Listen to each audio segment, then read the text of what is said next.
Magandang balita mga SSS pensioners na kabilang po ha sa second batch SSS pensioners. Yung by date of contingency mula 16 to last day of the month dahil bukas na po araw ng Lunes, March 16, 2026, pension releasing schedule na po para sa inyo, no? That is March pension.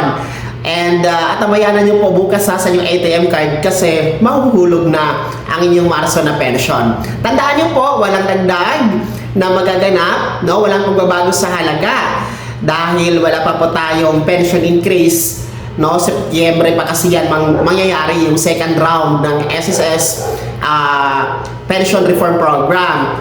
Then, yung atin pong second tranche, 1,000 piso na pension increase, hindi din po yan magaganap bukas. So, wala talagang pagbabago sa halaga. Tanging pension nyo lamang po, yung regular monthly ninyo, yun ang makikredit bukas sa mga second batch SSS pensioners.